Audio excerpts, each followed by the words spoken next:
મિત્ર, જય શ્રી કૃષ્ણ. સ્વાગત છે તમારા બધાનું આપણા કિચનમાં.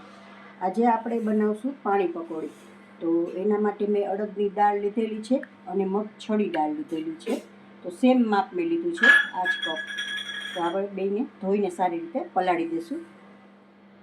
દાળને આપણે સારી રીતે ધોઈ લીધી છે. હવે આપણા દાળ ડૂબે એટલું જ આપણે પાણી રાખવાનું છે. એટલે 2 થી 3 કલાક હવે આપણે પલાળી રાખશું. આપણે પાણીપુરીનું પાણી આપણે બનાવીએ એ જ રીતે પાણી બનાવવાનું છે. તો એના માટે મેં ધાણા લીધેલા છે, ફુદીનો, આદુનો એક ટુકડો અને 5 થી 6 તીખા મરચાં. હવે આપણે આને પીસી અને પાણી બનાવી લઈશું. પાણી આપણું તૈયાર છે પીસાઈને.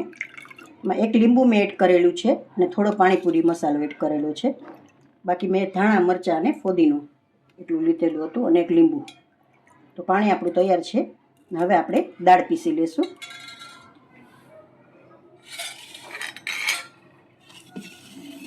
દાળ પણ આપણી તૈયાર થઈ ગઈ છે.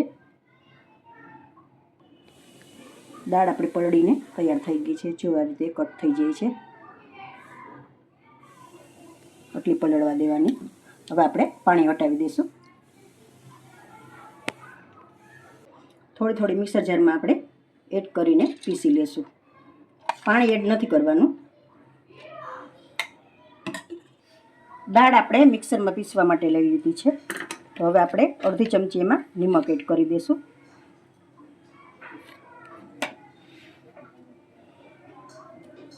આદુનો ટુકડો એક લઈ લઈશું, એ આમાં એડ કરી દઈશું એટલે સાથે જ પીસાઈ જાય. 2 મરચાંની કટકી લીધેલી છે, સાથે જ આપણે ક્રશ કરી લઈશું. પાણી એડ નથી કરવાનું, આ રીતે જ પીસવાનું છે. પીસાઈને તૈયાર છે.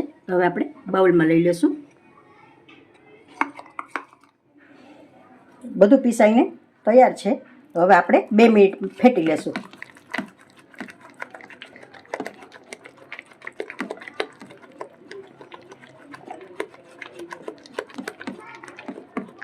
આટલું જ ઠીક રાખવાનું છે.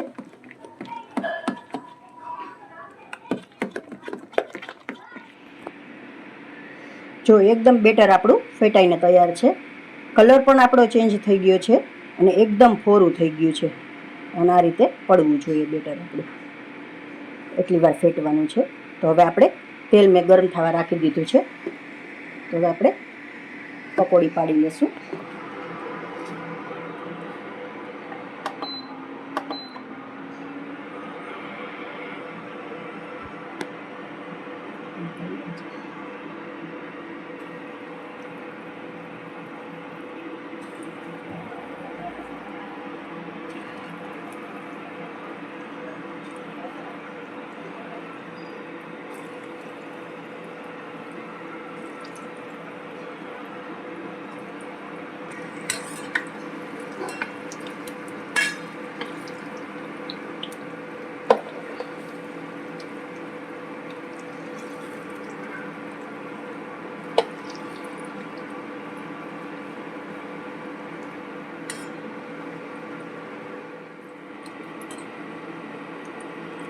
તૈયાર છે. હવે આપણે બહાર લઈ લઈશું.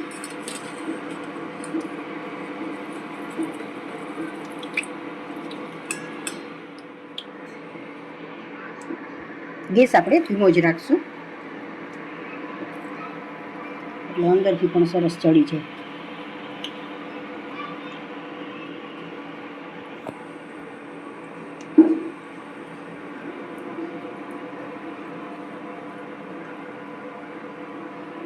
જો મિત્રો, ચોમાસાની ઋતુમાં આવું કંઈક ચટપટું મળી જાય ને તો મજા પડી જાય.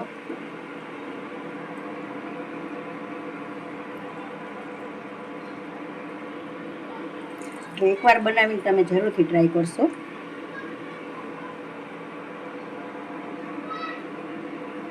આપણે આ રીતે બધા બનાવી લઈશું.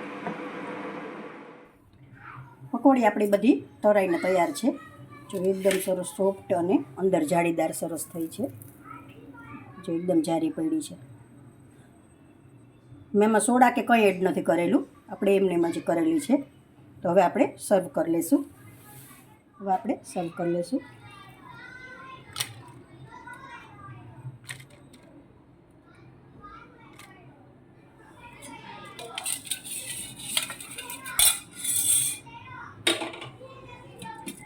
પાણી એડ કરી દઈશું.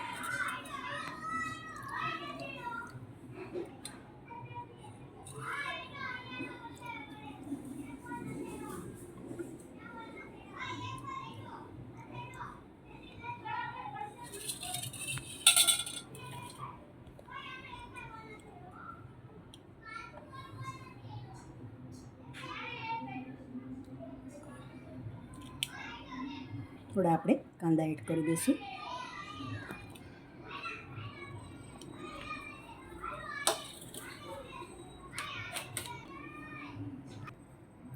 શેકેલ જીરાનો પાવડર એડ કરશું. સેવ એડ કરી દઈશું.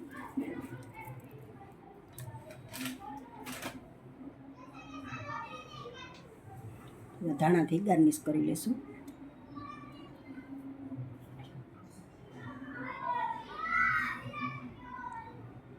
ડુંગળીની સ્લાઇસ રાખી દઈશું ઉપર.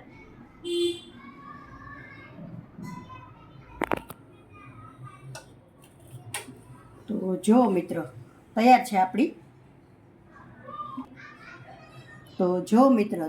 આપણી પાણી પકોડી. એકવાર બનાવીને જરૂરથી ટ્રાય કરશો. સ્વાદમાં પણ સરસ લાગશે અને અત્યારે આવી વરસાદની સિઝનમાં પણ ખાવાની પણ મજા આવશે. તો એકવાર જરૂરથી ટ્રાય કરશો અને મારો વિડીયો ગમ્યો હોય તો લાઈક કરી દેશો, કોમેન્ટ કરી દેશો અને તમારા મિત્રોમાં શેર કરશો ને કોમેન્ટ કરીને મને જરૂરથી કહેશો કે તમને આ કેવી લાગી રેસીપી.